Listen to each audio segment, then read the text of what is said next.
Hello, it's Lion here with Hobbies Man once again, and today we're going to be doing a first impressions review for Your Lie in April, Volume 1, written by Naoshi Arakawa, published by Kodansha.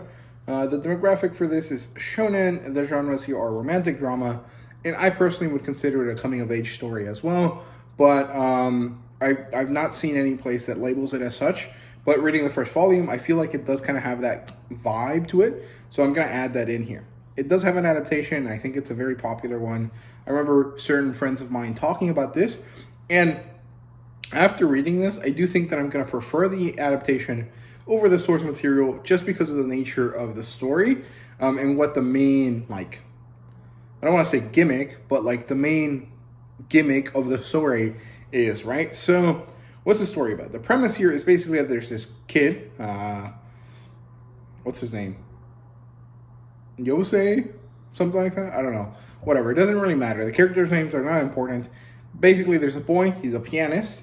And he kind of has this broken dream / broken connection with his instrument, with the piano, because the only reason he was ever a pianist was because his mom forced him to be one.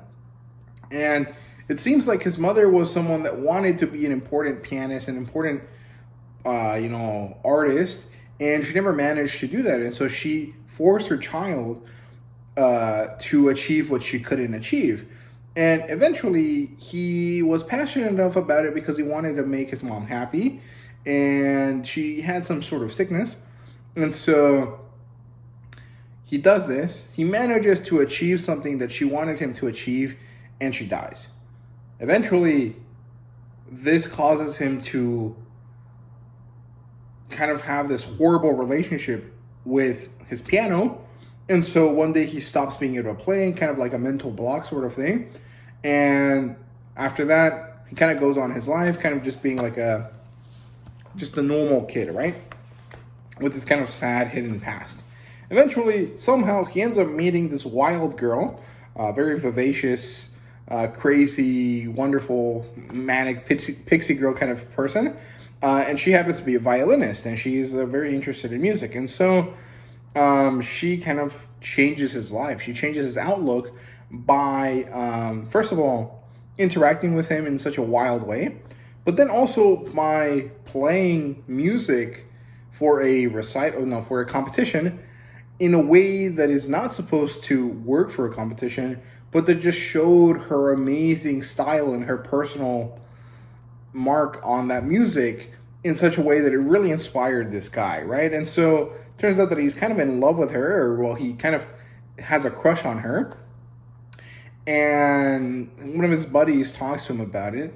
And basically the idea is this: love changes how you look at things, love affects what you do, and his interest, his love of this violinist girl changes how he feels about stuff. And so through a convoluted process, they continue to interact, and then she eventually convinces him to be her accompanist next time that she plays her violin. And it takes basically the whole volume for them to get at this point, and I don't think they ever actually managed to get to that, and it doesn't happen in this first volume, but we can clearly see that this boy's life is definitely going to change. And sadly, I already know how this ends, so I won't mention it, but it's kind of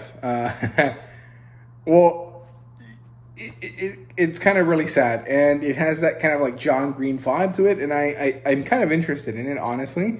But there's kind of one thing holding me back from buying the rest of this manga, and it's that it's a music manga. Now, I've read some other music manga before, but the complaint I have with them and the complaint I have with this one is that music is an auditory medium, right? Manga is a visual one. There is no way that those two things are compatible in the way that I think works. Don't get me wrong. Even though I can't hear the music that is being played, I understand the reactions of the people, and I can imagine what the song sounds like. But ultimately, I would like to actually hear the song and then have the reactions these people have, right? However, this kind of does give you access to certain songs. In between chapters, it tells you, go to YouTube and find this video and then you'll be able to hear the song. But I don't want to go to YouTube when I'm interacting with this piece of media, right? And so I do think that the anime is probably the better version for me personally, for my own personal biases and issues with music-based manga. And so I think that's where I'm going to go to enjoy this story. I'm going to kind of break my rule of mostly focusing on source material and watch the adaptation just because I think it works better. But I don't know if I'm going to do it anytime soon. I really enjoyed this first volume. I thought it was good, but I'm not really clicking with the characters yet. The violinist girl is the most interesting, but the male character is more or less a generic, like tortured artist that I've seen many, many times, and so there really isn't too much going on with him. Honestly, these characters kind of remind me of the Bakuman characters, which might be sacrilegious because Bakuman and the writers there, the Death Note pair, kind of have some issues, or people have issues with them in the manga community. So maybe it's sacrilegious to compare this to that, but it kind of has the same vibe to me. So it is what it is. Other kind of more positive talking points is that I thought it was really well written. Very, very nicely done. And the artwork is really, really beautiful. Again, it also kind of does remind me of Death Note and, Bakuman and stuff like that. More Bakuman than Death Note, because I think by Bakuman, they kind of had figured out a more rounded, more kind of pretty looking style that really wasn't present in Death Note. Death Note was a little bit more sharp and kind of a little bit more scary looking. But it kind of has that same kind of style. And I really, really like that style of drawing. I think it looks really, really nice. So yeah, I think it's great, but I think it's better for anime just because it has a very important auditory side of things, and you can't really hear that in a visual medium like manga. So I'm going to switch over to the anime if I ever get around to enjoying more of this story. So yeah, that's my thoughts on Your Lie in April. I hope you guys enjoyed. If you did, please leave a like, subscribe, and comment down below. Let me know what you thought.